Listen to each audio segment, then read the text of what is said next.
So we'll start with some questions we've recently received. So Prednisone Warrior Genevieve said this. Hi everyone, I am new to this group. I got severe COVID in the beginning of November. Then, as the symptoms of COVID lessened, some symptoms of a big allergic histamine reaction started, with increased asthma, itching all over my body 24/7, severe eczema, and mostly severe insomnia. I barely had a few hours of natural sleep in the last 2 months. I can sleep on a sleeping pill, but I can't keep doing that. So I consulted a prescribing nurse who prescribed a stronger antihistamine, Atarax 25 milligrams. Atarax is also known as hydroxyzine. Than the one I was taking, plus prednisone, hence my presence here. She prescribed 50 milligrams for 4 days, then 25 milligrams for 4 days. I have many health problems. Some of them are very low adrenal function, unbalanced microbiome with symptoms of candida overgrowth, and a hyperreactivity to everything. I have ME and MCAS. So I was scared to try the prednisone. I finally did take it this morning, but only at 30 milligrams. Now I feel so bad. Headache, general feeling of flu-like malaise, and I can't think, just non-functional. Itching is already a bit better, but not sure it's worth it. I need your thoughts about this, please. Should I avoid the prednisone and continue trying to ease the allergic reaction with increased doses of antihistamines, all the natural remedies I can find in a low histamine diet? Or should I keep with the prednisone even if it's making me feel horrible? TIA, thanks in advance. Any input is highly appreciated. I feel lost. So first of all, Genevieve, you are not the only person who feels lost when it comes to their health. The general principle I want to talk about here, and that's the same for everyone I'm going to talk about, is that we always have to find whether the benefits of treatment outweigh the risks. And that's a really tough question to answer. So I want to talk about those principles. And then before I get deeper, I wanted to clarify that I am not your medical provider and that any tips I share are only general health principles and not medical advice. And you should seek your own medical provider for specific health advice for you. So this is not medical advice. These are just tips and general prednisone principles. So let's talk about your benefits and risks, all right? So your risks of not treatment right now is you're having severe, horrible symptoms. You're having eczema, terrible insomnia, itching, asthma. All of those things are inflammatory conditions. They're related to your body having an overabundance of inflammation. I don't know how it all works necessarily, but when you have that many body parts and systems that are inflamed, it makes sense to take an anti-inflammatory. And that's ultimately what prednisone is. It is our body's naturally occurring anti-inflammatory.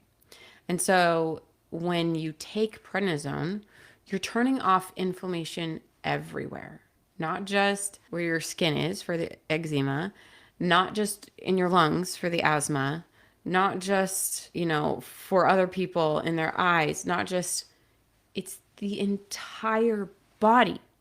And so that is a blessing because it's helping potentially with a lot of things, but it's also a curse at the exact same time because it can be hurting a lot of things. So that gets to the side effects. As we know, there are possibly 150 or more side effects of prednisone that I've been able to document. And there are probably more that haven't been documented. And these are the things you specifically mentioned. You took it and you feel so bad, headache, general feeling of flu-like malaise, and you can't think, non-functional. Itching is a bit better, but not sure it's worth it. So it has to be worth it, right? So if the so bad headache, general feeling of flu malaise, and can't think are making you non-functional, but you are functional with all of the other symptoms, then it's a really tricky balance. Like, which is worse? The other tricky thing is you've only taken one pill and you have so much inflammation going on that maybe one pill isn't really enough to know if it's going to help you. So you're in that tricky, like, should I or shouldn't I spot? And back to your doctor being the expert here is I don't know all of the things that are really going on with you. Your doctor is the expert in your care, and maybe they know more about how they specifically anticipate prednisone helping you. And all I know for sure is how I anticipate prednisone not helping you. All of the possible side effects that it could cause. And what are those? Well, you've already mentioned headache, feeling yucky, can't think, like brain fog, memory impairment. A lot of people get definite changes in their brain area that are temporary, that are reversible, but anxiety, memory loss, psychosis, like steroid psychosis, not knowing what's real and what's not, hearing voices, feeling compelled to do something that you've never been felt like doing before, suddenly going on a spending spree, binge eating. All of these things are possible when you take a dose as high as 30 milligrams or even more.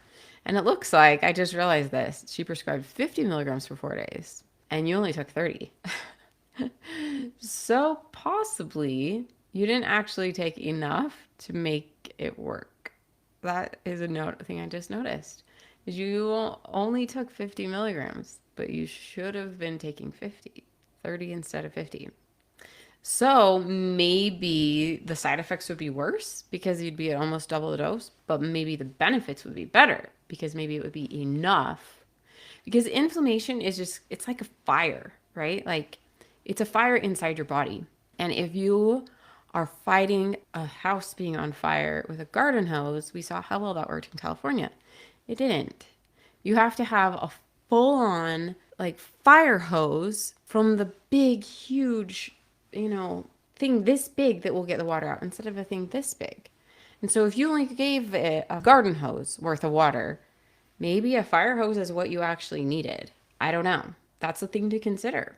It's really, really tricky. So those are some things you could consider when it comes to your care, Genevieve, is that your doctor knows for sure what to expect. And if your doctor prescribed 8 days, then that's how long they'd probably expect it to actually take to work and to help you. And 50 milligrams is what they expected. Now, when it gets to doses, do you know doctors are kind of just making it up? There's not actually like a necessarily scientific way of knowing how much prednisone to give people. They just literally make it up. Like, oh, well, my training doctor told me that when somebody has something like this, he gives them, 20 milligrams. But another doctor might be like, hey, I take 100 milligrams. That would be kind of extreme. But they're really just making it up. They're making up how much prednisone to give you. Because prednisone is actually a weight-based thing. Like you technically need more if you're a larger person or less if you're a smaller person. Like children should have a smaller dose than adults. And so they're really making it up. And so it's really important to find the right dose for you and your condition at this moment. And it's really just a matter of trial and error. You can't know what it is until you actually do it. You actually try it.